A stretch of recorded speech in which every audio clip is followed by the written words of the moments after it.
Hello and welcome to the Quietly Visible podcast. I'm your host, Carol Stewart, founder of the Bounding Solutions and author of Quietly Visible, Leading with Influence and Impact as an Introverted Woman. And this is the podcast for introverted women who want to thrive as leaders and in life.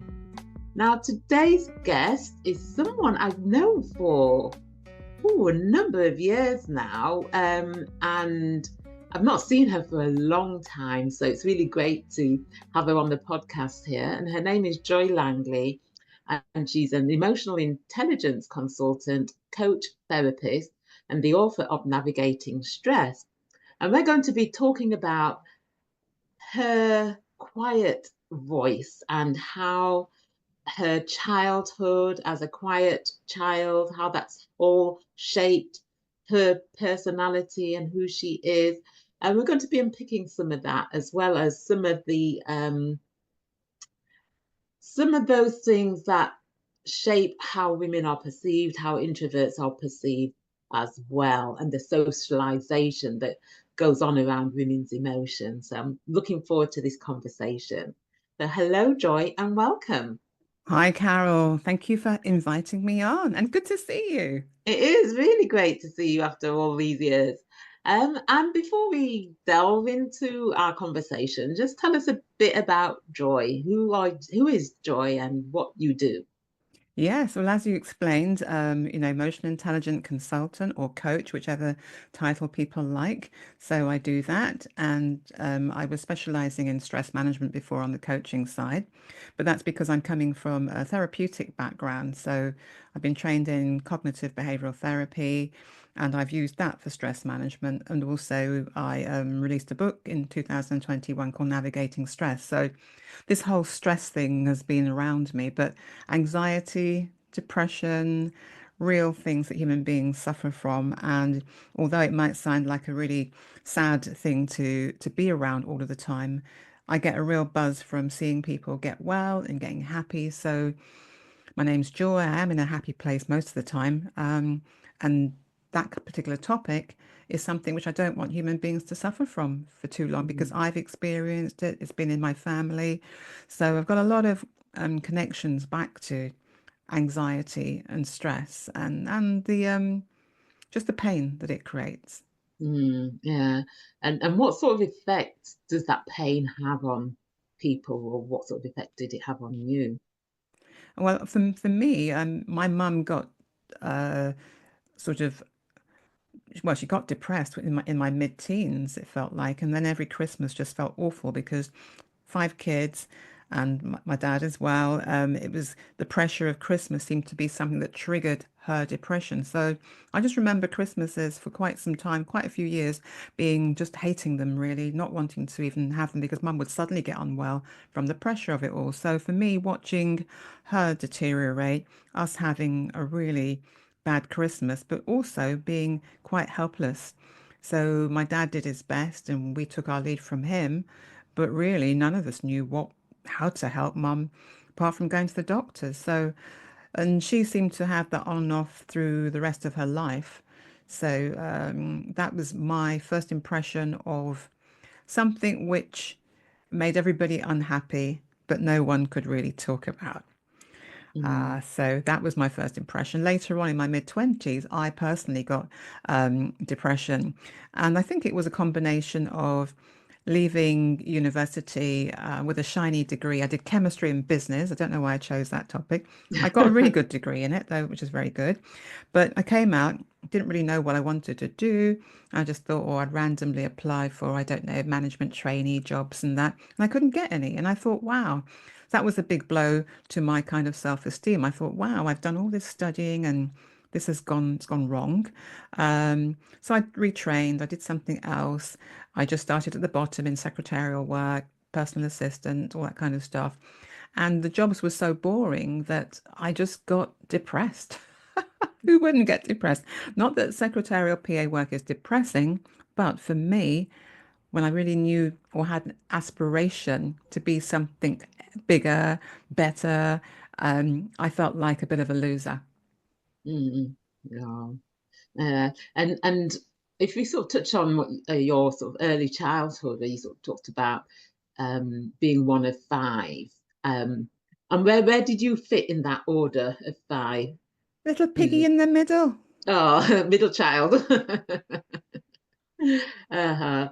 And what was that like? Because you talked about, so before we started the podcast, and you had talked about being that good little girl and shy and having that low self-worth and self-esteem, which shaped the shyness. So let's talk a bit about that. Yeah, well, a family of five, for a West Indian family, five kids is probably like normal back then. Mm, My auntie probably had seven. So, having lots of kids was, I think, the thing. And it's a very West Indian culture. My parents are from Jamaica. And I suppose that's on the basis that children don't always survive. And I know my mum had miscarriages and stuff. So you have babies and then the lack of contraception. So, like being Catholic, you just keep having children. But I'm the middle one. So I've got an elder brother, an elder sister, a younger brother, and a younger sister. And my only way really of standing out in my family was to be smart and clever and be the bookworm. And I loved books, so my head was always in a book. And I learned to really keep myself to myself. So that's, I suppose, my strategy for being liked and getting my parents' attention was by being the smart one who got the A's and the teachers would say lovely things about her. My brothers and sisters were not as smart. So that's how I got attention. Simple as that, really. Um, mhm, but being in the middle also meant, for me, the lack of attention was, well, I don't necessarily want to play with my brothers and sisters. I actually quite like being by myself. And as I grew up, I remember having thoughts, wouldn't it be nice to have just been an only child? Wouldn't that have been wonderful? Like you have dreams about that, don't you? I feel a bit guilty thinking it, but I did think it. Um, but really and truly, I liked my own company, Carol. I liked mm, my own company, and I didn't yeah. think anything of it. I think it was only at school where all my being book smart and everything else, although it was applauded, I was also like, got lesser marks really. I know my report card always said, Joy works really hard and blah, blah, blah, blah, blah. But she is rather quiet and she could speak up more. And I'm thinking, hell no, I'm not doing Yeah. that. I don't think people realize how terrifying it is being in a class waiting for the teacher to pick you. I mean, that's Mm. like the most anxiety provoking thing in the world. And the thing is, they still do that to children these days. And if they're not putting their hand up a lot or speaking up a lot, down marking them because of that. And I think it's wrong, because just because a child isn't always putting up their hand doesn't mean that they don't know. It doesn't mean that they don't think the answers through, or know the answers. But I think schools need to sort of revisit that. And I know some schools are looking at it differently now, but I know it still exists I know that today. you've been into a few schools and taught people that, That's Carol. right. It's really, Mm, really important. I wish you had been someone who'd come into my school and taught, or at least I'd heard that being said, because all I ever felt was that I was different and that really the fact that I couldn't speak up or felt a bit embarrassed about speaking up, that was a bad thing. I mean, that's the only conclusion you can come to, isn't it? And especially mm, when for a person who was doing really, really well in school to get a report card where I just had to get A's and A stars and I just had to. I got so used to it. But when I get a B or whatever, and then there was that kind of a comment about not speaking up, I'm thinking like, it's not fair. It really mm. wasn't fair. I felt really hard done by, Carol. So that was the Yeah. education system for you. It kind of messed my brain up. But Hmm. and it did leave me, I think, with a sense of, okay, it's not a good idea to be like this. And when I got to my teenage years, I kind of changed things up a bit. I thought, well, I'm going to be going out into the world and this isn't a good thing to have. And I have to learn to be outspoken and I have to learn to be loud and I have to learn. And so I did. I almost changed overnight, Carol. Yeah. I don't know Uh, how I um, did it. and so before we unpick that, if we sort of take you back to the effect that that had on you as a child, being made to feel that you weren't good enough because you weren't speaking up, how did that feel? What exactly did that do to you, do you think? I just always thought I was shy. That was it. I just thought I'm shy because once you're in a classroom, I mean, with my brothers and sisters, it was okay. They knew who I was and um, they didn't pick on me in that way. At school, when you're quiet, it can make it hard to, well, I wouldn't say I was quiet. Making friends can be hard, but making friends is hard anyway. But I thought it was down to me just being shy and finding it difficult. And once you have your best friend at school, you don't want them to talk to anyone else, do you? Because they might Mm, leave you. So, so that was a terrible, terrible feeling as well. Oh my God, this is my best friend. And my best friend, now you're talking to me, Carol. My best friend, she left, we were all living in London. She had to leave. My parents were going to move to, I think it was Bournemouth. And I must have been about 9-ish years old. And I used to see her all the time and go to her house. And I think I was heartbroken, Carol. I don't think I ever expressed it to anybody, but mm, I was heartbroken and I just didn't know how I was going to really cope with that. And I've had problems, I think, psychologically with being left, but I felt that she'd abandoned me. I thought that she'd left me, and I felt, yeah, very alone. mm, I did mm, manage to make some new friends, um, but yeah, when you lose your best friend at that age, not through death, not through anything else, just through their parents moving away, I couldn't make sense of it. yeah, because I I was guess at that so age heartbroken. you don't understand that the parents have made a decision that what for whatever reason they want to move, but you don't see that bigger picture as a child, do you? So it's easy to think that they've left you, they've Yes. abandoned you, you aren't good enough anymore for them, that sort of thing. Oh Mm, yeah, I think I was left with lots of feelings about my friend, definitely. Because had to make her the bad person in my book for leaving me. How dare mm, she? It's that kind of a kind of thought because you don't want to feel like the kind of person that people will abandon. That will leave you with mm, some major trauma, which I'm sure I have got, but I can yes, talk about it just around being abandoned, almost mm, being rejected, being left. It can set you up for all kinds of things in the future with other people. Um, I don't think I had too much around later on with boyfriends, but girlfriends during my teens, I, now I'm talking to you, Carol. I think I developed some kind of a self-protection mechanism, which is I just didn't get too close to people. yeah. And Hmm. now I'm talking to you, I'm thinking, crumbs, Joy, what are you doing? That all felt like very normal behavior to me. Like, yes, Mm, I won't get too close to Carol because you know what? She could leave tomorrow. yeah. And the thing is, when you're introverted, that's probably easier to do because, in extroverted people, they are energized by being around people, whereas introverts, being around lots of people can deplete our energy. So we tend to not have as big a social circles. And so, I guess that it can be easier to put up those barriers as someone who's introverted so that you don't get close to people That's right. because of that fear of So, rejection, that they're and going to and you leave you. and you've kind of said it makes it easier to, let's say, withdraw and go into Mm, myself. But I think it also makes it harder to make new friends.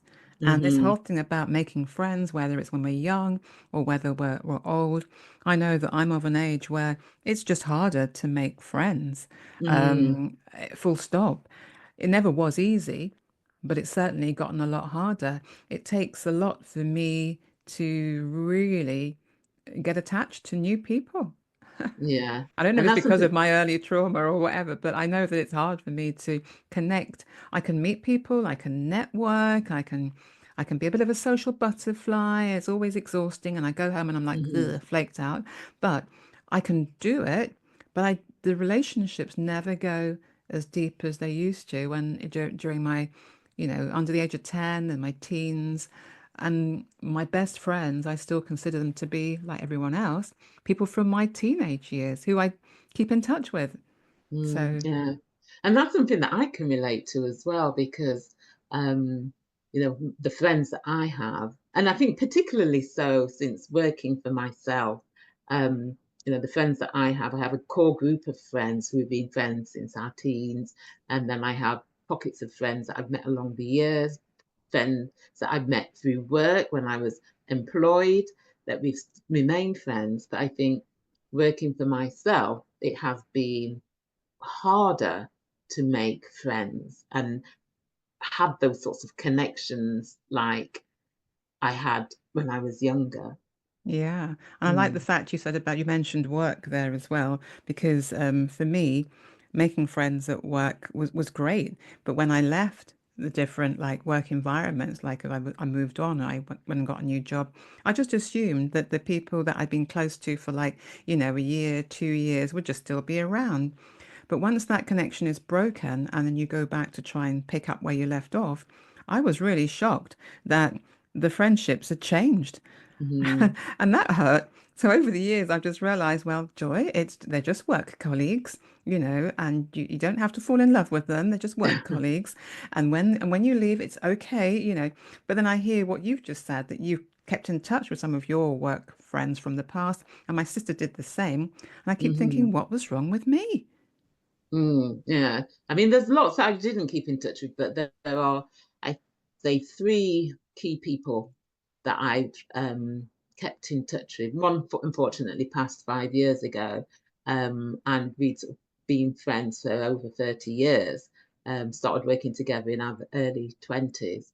Another one, again, in our 20s, well, the other two both in our 20s when we started working together. I'd say people that I met through work as I sort of got more mature and more senior. I'd say those friendships haven't continued. Mm. Interesting. So we can't even really make a statement on friendships are like this if you are an extrovert, or friendships are like that if you're an introvert, because we both Hmm. got different stories. You definitely kept on with some of the older friendships from work. I've got zero, Hmm. absolutely zero. But then my trauma, which I which I didn't realize was a trauma until I spoke to you, um, might be linked to don't get too close to people anyway. Yeah, yeah, could well be. Mm. God, you're a therapist on the quiet. You didn't even realize it, Carol. I'm impressed at the way you're getting all this stuff out of me. So if you look at as you mentioned and you became a teenager, and how you that in order you recognized or you thought you had to put on this persona, um, yeah, what was that like? Yeah, that was interesting, wasn't it? Well, from, it sounds weird that I was able to switch from being what I would consider would be a shy person. Okay, we never had the word introvert or extrovert then, it wasn't as well known. So from being a shy person, I used to say, to someone who is outgoing and loud. I mean, loud was valued. So I switched around 16, 17. I also, at that point in my life, I changed shape. So from being a bit plumpy and a bit rounder, I turned into what I would call a swan, Carol. I turned into a swan. It was beautiful. And I thought, oh my God, so I changed. So I was able to change personality plus shape and just be this new person. But I wasn't successful at, I was going to say, it's a bit like driving a Lamborghini or driving a Ferrari. People getting them and they crash them, don't they? Because, you know, they go too fast. So I never Hmm. had any control over this thing that I wanted to be. So I was over the top. I don't think I was a very nice person either because it changed me into someone who did not like to be around people who were quiet. I think it Mm. was just too close to home, too close to a reminder of what I was. So I had very little patience for people that people that the way that I used to be. I had very little patience for people like that. And I'd meet people and they'd be talking really slowly and quite deliberately, and I could see them thinking. And I'd say, hurry up, you know, like get on with it. You know, Yeah. like be very impatient, almost tapping my fingers. Come on, speak up, Carol. You know, like so I became very impatient, and I don't think I was a nice person to be around for some people. Um, but it didn't seem to bother me because I was Mm. becoming this new person, and this is what the world wants. People like that are rewarded. The people that are quiet, you know, forget about that. I'm not going back there. So there was a lot of strange ideas in my head, and I just remember going out with friends and making a real effort, all this energy to be bright, bubbly, outgoing. Inwardly, I always felt nervous. I Mm. remember always feeling very nervous inside, yet having to be this thing on the outside. And I turned down some requests for friends to visit them and go out because I knew how much energy it required to do this act, to be this person, to walk the talk, you know, make it, you know, fake it till you make it. All Mm. these words that get thrown at us and they're positive. Even fake it till you make it. I'm still not sure about that. Yeah, me neither. I don't particularly like that. Fake it till you make it. Mm. Yeah.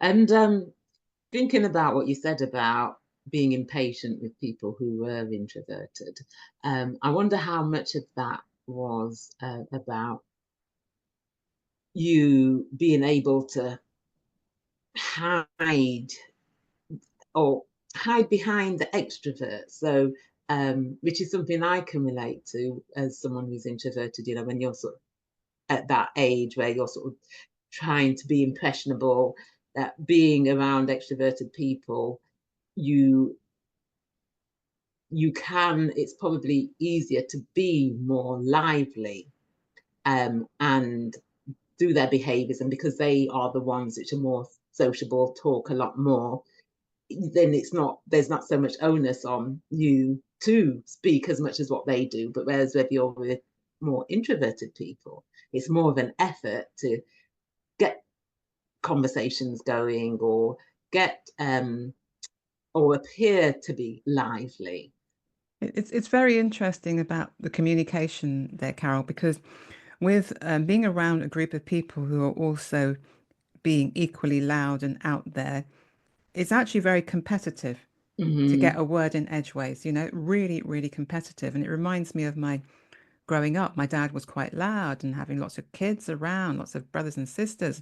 I had to learn to shout above them to be heard. So I'm quite good at raising my voice, but it's also brings back that kind of competitive element. You know, when's Carol going to stop talking so I can say something? So conversations with people and groups of people were also quite a worrying place for me to be, because beyond knowing that perhaps I could speak up, it was finding the space to speak up. And before I got really good at, you know, finding that space, I remember sitting there listening to people, listening to the conversation, being very polite, waiting for my turn to come around to put my pennyworth in. And by the time I'd thought of whatever I was going to say in my head, the conversation had moved on. So at the end of the evening could get to the end of the evening, and I haven't said very much, Carol. But not because I didn't Mm. want to say anything, because the space never opened up. Uh-huh. But then you learn Yeah. to muscle your way into conversations. And I'm really bad, I suppose, at over talking. I've had to really practice not over talking. And that's only because I think I don't want to miss my turn. Don't want to miss my turn. I've just thought of this thing. I need to say it. So when we talk about becoming a better listener, it's not that you don't want to listen.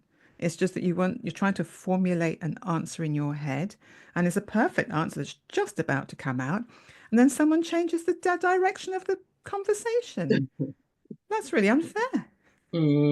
Yes, I know a lot of listeners can relate to that as well, particularly like when they're in meetings and there's a lot of conversation going on, and then they think of something that they want to say, but are not able to get their word in, and then by the time they do, the conversation has moved on. I would never be able to get my word in, Carol. I mean, I think that's when the shyness, let's say, came to the fore when I was working and I was in meetings. Not that I was, top of the tree. I was a PA, but I still had to speak up sometimes. I just found that whole situation so nerve-wracking, and I think I never really felt heard, but then I never really felt brave enough to speak up either. So social situations, funnily enough, are challenging, Mm, very yeah. challenging. Doesn't Uh-huh. matter who you are, but being an introvert, not even labeling myself as an introvert, until more recently, Carol, because the definitions weren't really there. But this idea that an introvert is not somebody who's shy, that certainly helped me. And then this idea that an introvert is someone who basically they think a lot and they process things and they're assessing things before they jump in. And I did a lot of that, a lot of assessing things before speaking up. Um, but also this energy thing, it draws on energy. Being around Mm, people, all that stimulation, it draws on a lot of energy, full stop. So, once I realized that you don't need to be around people all the time. It's not a slight on you, Joy. It doesn't mean you're not sociable. It just means that you like your own company. And then when you get into the self-help books, and obviously me being in this whole therapy space, just realizing it's actually okay to enjoy your own company.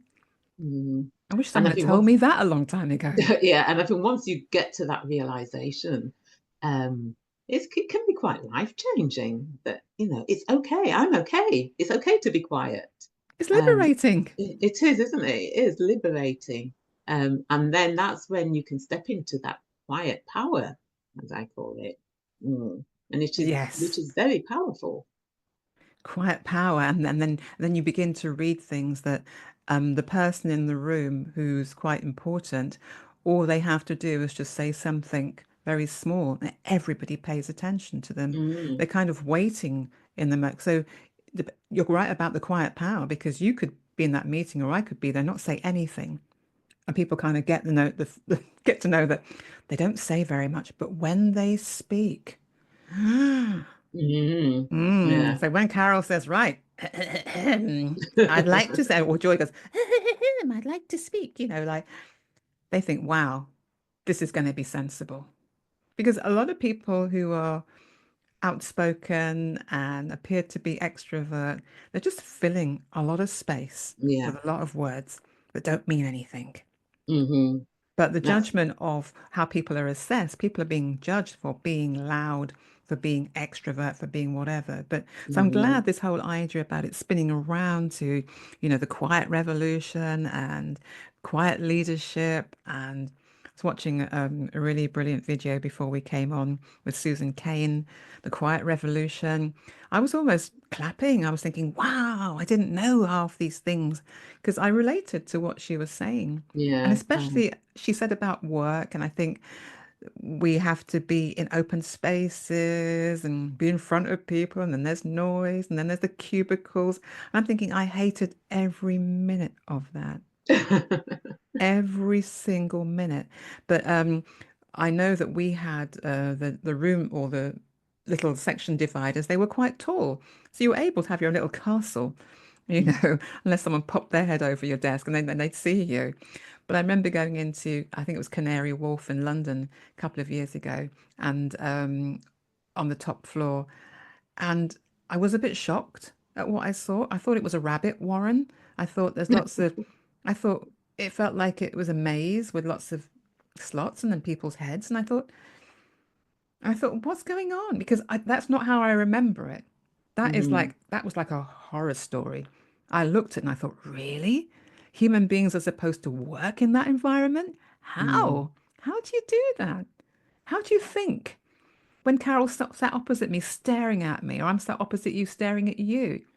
You know, human beings need a sense of safety. So the new things around psychological safety, they should give some environmental safety as well, you know, Yeah, because you need to and feel safe. that's right. Yeah, and the thing is, open plan officers, they've been, over the past 20 years, I'd say they've become like the norm.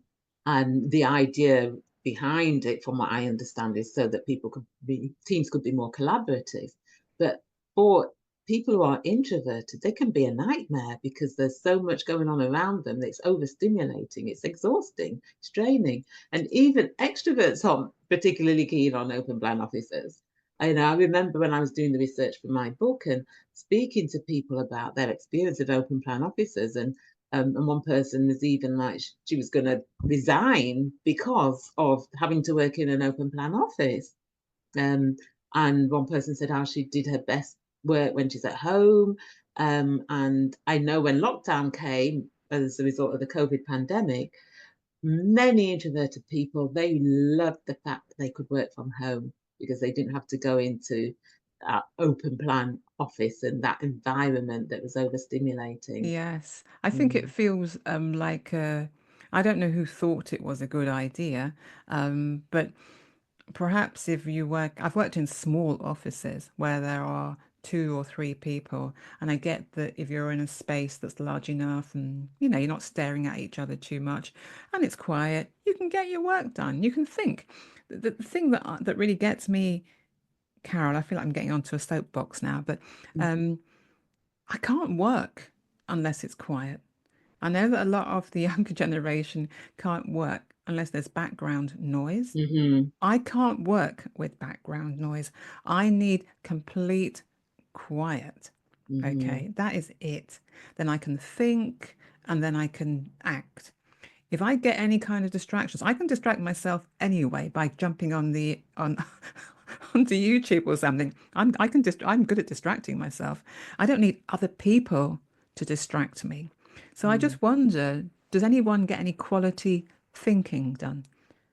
And that's the thing. I think probably not a lot of quality thinking gets done um, in that way. I know some organisations are recognising that their work environment isn't very inclusive to introverts, and so are looking at how, or have looked at how they can like create pods or breakout rooms where people can go for periods of the day to work in solitary or um, quietly as well. That But should be the norm, don't you think, Carol? yes, Get your definitely, work done definitely. because you know, and as self-employed women, you Mm-hmm. know, I can't see the point of employing someone and getting like 40% of work out of them when I actually pay them to give me 100%.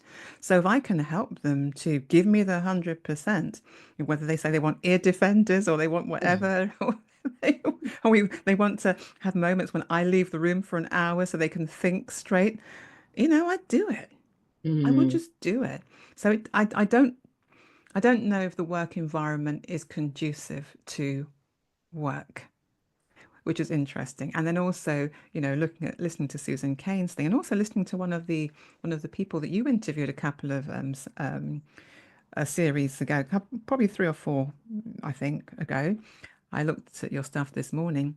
There was this idea about teamwork and, you know, how do you putting you, as you said, in pods so that you can work with your team, but you don't work with your team. You work independently and then you come together and have a chat. You Mm-hmm. know, I can't think with you, Carol. You know, I can work with you for an hour and we can knock some ideas about. Then I have to go away and you know, percolate it and let it filter through me, and I can come back to you with some feedback. But no, I don't think I'm going to be bouncing ideas off you all day. I get easily distracted. I was reading something about ADHD before we came on as well, Carol. Mm-hmm. And I just spoken to a client who had ADHD and he's doing very well in his business. And I thought, wow, this world is also creating ADHD. I'm sure I've got ADHD. I never used to have it. And I'm using a term which has a medical connotation too. But so the people who genuinely have it, I'm not, belittling you or anything else, but the idea is to use words that people recognize. But the short attention span, my attention span is really altered, you know. It's just not good. So Hmm. I don't know. Yeah. there's a lot to do with it. And stimulation, too much, too little. Um, I think if people want to get the best out of me, they do have to understand how I work. Yeah, and I think that should be the case, in an organization that, for leaders to get the best out of their teams, understand them as individuals, and how they are at their best, rather It's than just hard. looking It's them as hard, a isn't it? group. Yeah. Bit like Hmm. having like 10 children, but they've all got different personalities. So Yeah. one likes baked beans, one likes baked potatoes, one doesn't like to eat at all. And it's dinner Yeah. time. What do I feed them all? Well, I'll just give them a cheese sandwich. Everyone likes a cheese sandwich, like, no, actually, how do you cater for each of the individual people? So Yeah, I think that's a neurodivergence. really good analogy. That reminds me of growing up, actually. I was one of six from a Jamaican parentage and second to the youngest. And we were all like, had different, I was like fussy about what I ate. I didn't like to eat meat. I would only eat rice with baked beans on it. And I never used to like vegetables. And my brother didn't like this. And one who would only eat things with tomato ketchup all over it. Um, and I remember my mum, I don't know how she managed it. Like, there were six of us, my dad, he worked, she worked. Um, but she would cater for our individual needs. Did she? Yeah, she would. So, like, those who didn't eat rice, she would do something else. Or, but I remember when my son, when he got, and I only had the one child, and thinking, well, if he doesn't like it, he's got to have it. I'm not messing about like that. But yeah, it's about understanding the individual needs, isn't Yeah. it? And Mm. that there is a, I mean, you're more involved with that setting. I really do work from home and Hmm. I love every minute of it.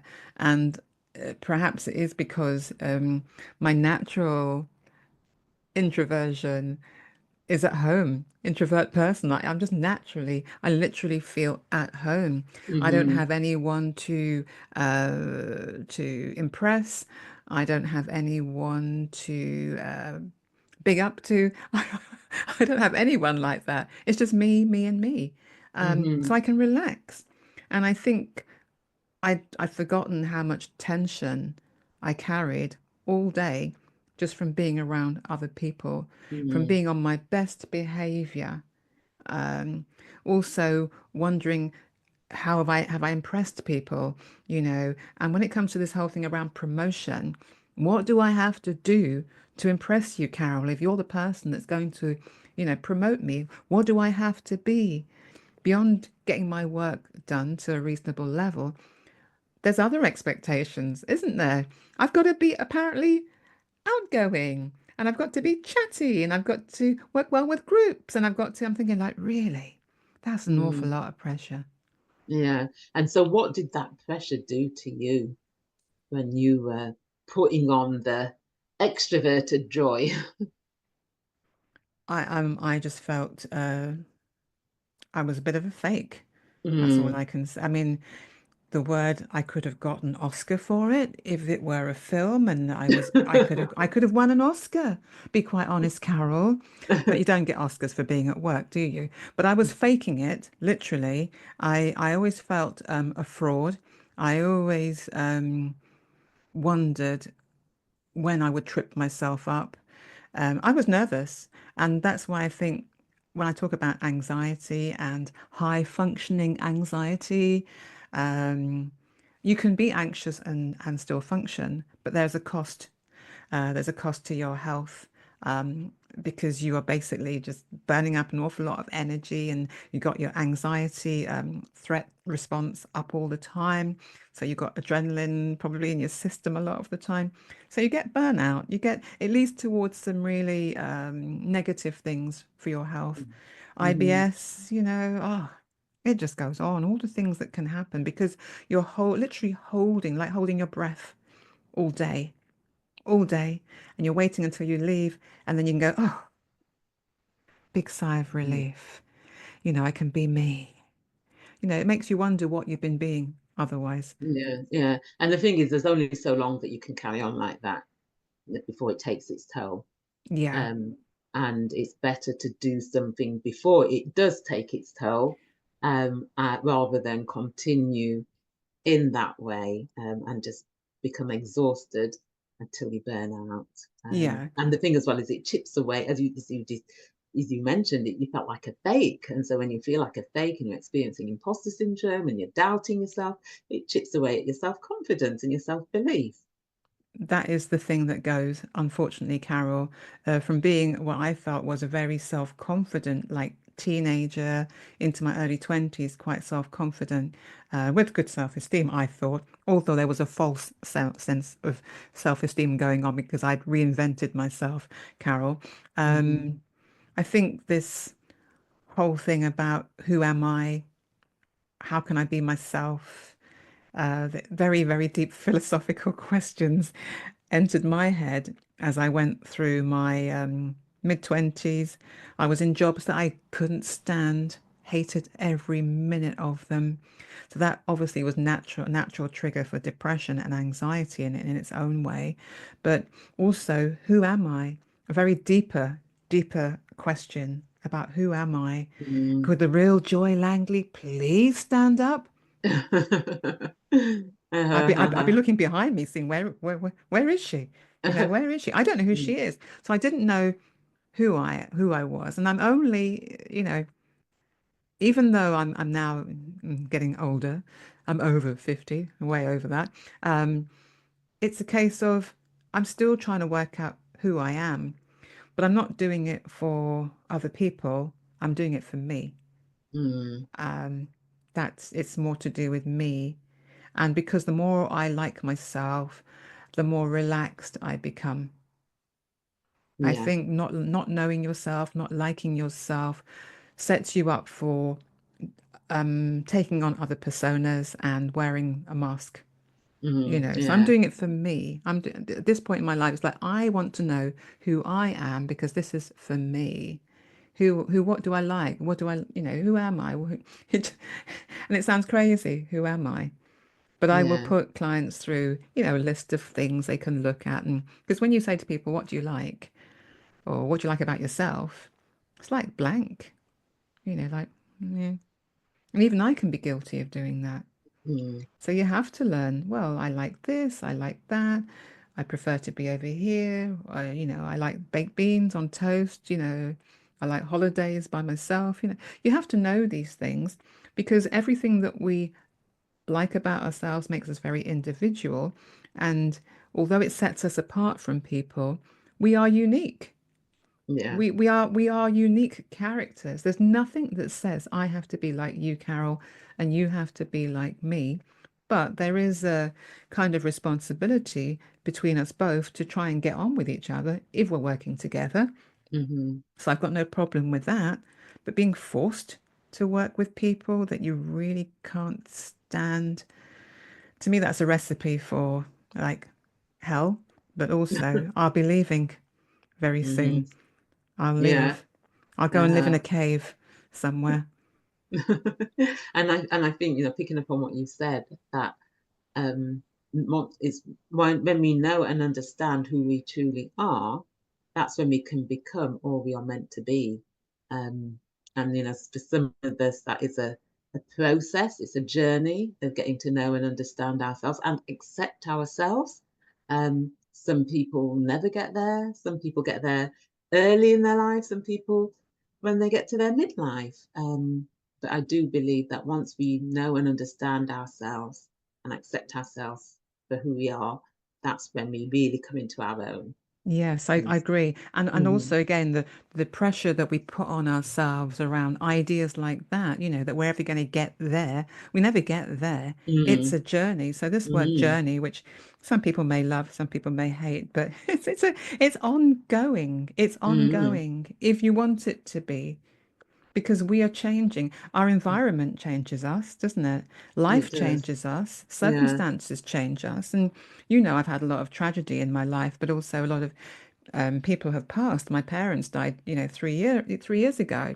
Mm, Both of them in the same year. My son passed in 2018. So my sister and her daughter passed. So I've had this real chain of people really close to me leaving.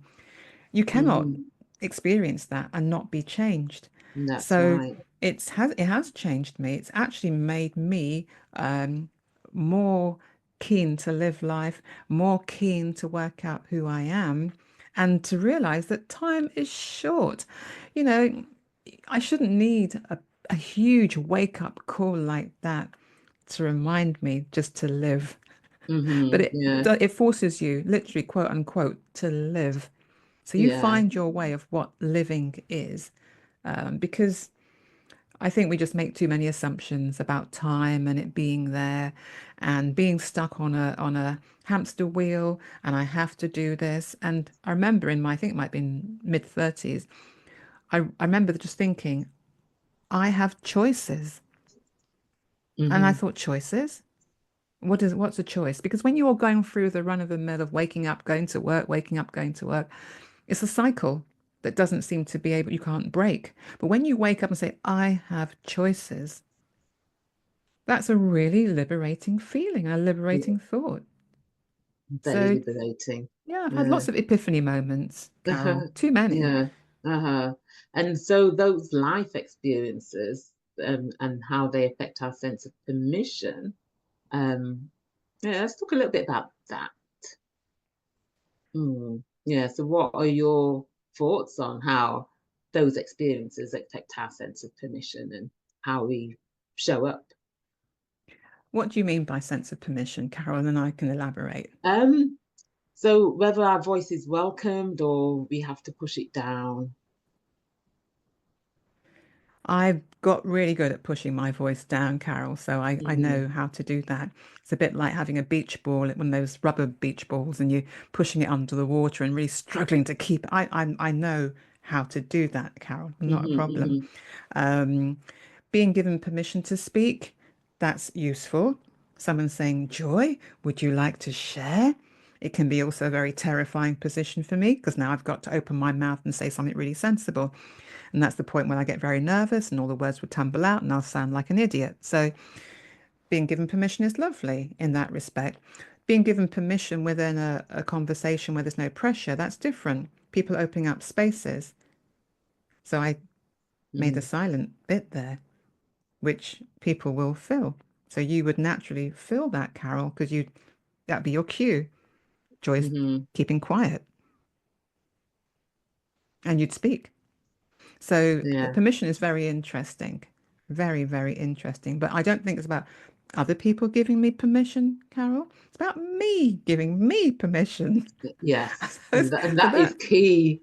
That is key. Not waiting for permission. Yeah. about me giving me permission Mm-hmm. to be me.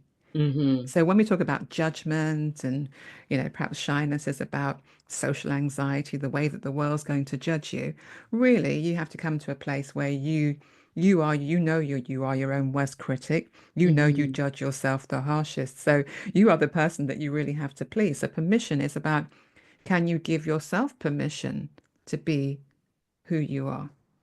Yeah. Uh-huh. And then there's the whole socialization around women's emotions and That's she another rolls kettle her of eyes. that's another kettle of fish, isn't it? Mm. Good girl, bad girl. Good, Yes. you're a good girl if you're quiet and you help people and you smile a lot. And I can hear my voice going, I'm putting on a simpering type of voice because that's the kind of acceptable face, isn't it? Whereas if I'm Mm. loud and I'm sharp and I'm short, I say, Carol, get that done. They think I'm just being a right cow, like, Mm. why didn't That's you ask me right. Yeah. politely, Joy? If a guy said, get that done, you wouldn't think twice about it. So we got these double standards going on around behavior. And I know that that women have to learn to step outside of that if they want to begin to feel more of themselves. Because, Mhm. you know, with all the putting all the gender bits aside and everything else and sexuality and people wanting to call themselves by a certain, you know, gender name, it's a case of, like I said, us coming back to liking who we are. And that means embracing all of who we are. And if we really want to get into how we've been trained to be one thing, look at this concept of shadow work. So there's a therapist called Carl Jung, you know, early 1900s, I think it must have been. And he obviously talked about lots of stuff. He was around when Freud was. I think he was a student of Freud's initially. But he talked about shadow work, which is really sounded like interesting, isn't it? Shadow work. But it's all the bits of us that we've learned to hide and put Mhm. away because the world doesn't find it acceptable. And so, if we're looking at a baby that's nice and whole and they are the real deal, 100%, going through life, that 100% is dwindled, eaten away at like a little dinosaur coming and chomping bits out of you. But you stop being who you are and you start being what other people want you to be. Mhm. Now, it's not entirely conscious, you're not doing it deliberately, but you're doing it because it can be a way of surviving. The difference between getting fed and not getting fed by a parent, you know, someone looking after you and putting a roof over your head or not. So you comply. There's a lot of things that we do throughout our whole life, and we're being told as we go along what's acceptable, what's unacceptable.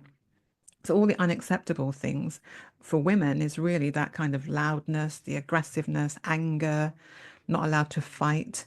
I always remember thinking I always wanted to learn to fight, Carol. I don't know, I must be the only one, but I just thought I've never had a fight in my life. And I keep thinking, what happens if you have one, Joy? How are you going to know what to do? Because it's one of my crazier thoughts, Carol. Sorry, but you know, but there's lots of things around. So for me, one of my shadow parts might be that I don't get angry, I don't fight. When the truth Mm. is, of course, I get angry, and of course, I would fight to defend my life or defend or protect somebody else. So there's Yeah. things which are acceptable, things that are unacceptable. And within work, you probably know more than I do, Carol. What's the acceptable face? You tell me. The acceptable face of being a woman at work. Yeah. Uh-huh. Yeah. And that's that. I know, and that's a whole, probably a whole nother episode for us to do as we explore that and unpick that, because there is a lot around that. As you said, women who are assertive are told that they're aggressive, or um, you know, whereas a man is told that he's assertive. So, Exactly. And then mm, this whole idea around masculine energy and feminine energy. So we're hmm getting into like energetics as well. And, you know, there's a real thing around the nurturing female. It is a proper like archetype thing. And then we've got the masculine energy, which is driven, gets things done. So there is a melding of both. And as I talk to you, as I've been speaking to you, Carol, the last 5, 10 minutes, I keep getting that image of the alpha and the omega sign. So the hmm black and the white, and those two things linking together, and they're intertwined. So we are everything. We are both. We don't have to be one or the other, which is why, you know, finding your real self and being your true self all of the hmm time, as much as you can, is not only a good thing to aspire to from a personal growth space, it's going to make you feel calmer inside because yeah. you don't, for me, the anxiety, I can feel it as I'm talking about to you. It's just my anxiety levels go down as I hmm become more of me. I don't have to Yeah. prove anything to you, Carol. You might ask me to jump through a few hoops to see if I can do it. I might say, Carol, I don't feel like it today. You know, hmm sorry. hmm Yeah. That's it. That's nothing to prove. Nothing to prove. Oh, that's Whereas the older it. me would have had something to prove. Yeah, it has. Absolutely. How And high? You know, and how and big? that's one of the advantages I think of. And I wouldn't say it's necessarily just age, as we mature. I'd say it's that advantage of self-discovery and discovering who we are. Yep, it's Mm. important.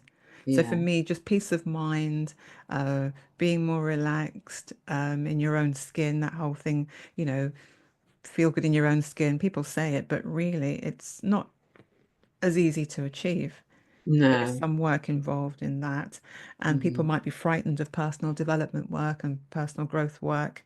But I wouldn't say it's a scary thing. It's interesting revealing parts of you that you didn't weren't aware of. And if it is a Mm-hmm. therapy-based type of thing, then you are perhaps looking at the past a little bit, if that's what you want. But it doesn't always Mm-hmm. have to involve the past. Sometimes Yeah. it can just be, from this point onwards, which is what coaching's all about, not dipping too much into the past.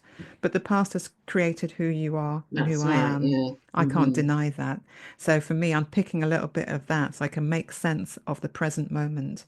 That Mm-hmm. might be useful. Yeah. So that acknowledging what has gone on in the past and how that has shaped who we are Yes. today. Yeah. Um, Doesn't mean that's who you but are, but it's who is what you mm-hmm. But and were then and what sort of shaped learning you. from, Yeah, I yeah, agree with you, Carol. learning from that. Mhm. Well, this has been an amazing conversation. Thank you so much, Joy. If people want to find out more about you and your work, where's the best place for them to go? Best place to find me, you can go to LinkedIn. You'll find me under Joy Langley. If you can't find me under Joy Langley, then look at my website, which is joylangley.com. So Mhm. either way, you'll find me. And if they're really stuck, then come back to you, Carol. That's what I say. You've got all Mhm. the answers. Well, we'll put links to your LinkedIn and your website in the show notes. So, listeners, do go check out Joy. She is an amazing person, and check out her book as well, Navigating Stress, because that is something that we need to do and navigate stress. Um, so, thank you, Joy. It's been a pleasure having you on. My absolute pleasure, Carol. And it's been, being asked questions that get me thinking and get me drifting back into parts of my life that I hadn't really thought about for a while. 10 out of 10, Carol. Thank you. Thank you. Mhm. So, listeners, thank you for listening. And if you want to increase your confidence, influence, and impact, if you haven't completed the free assessment on my website, go to aboundingsolutions.com. Under the free resources, there's an assessment that you can complete that will give you ideas about areas that you can focus on. And so, until the next time, bye.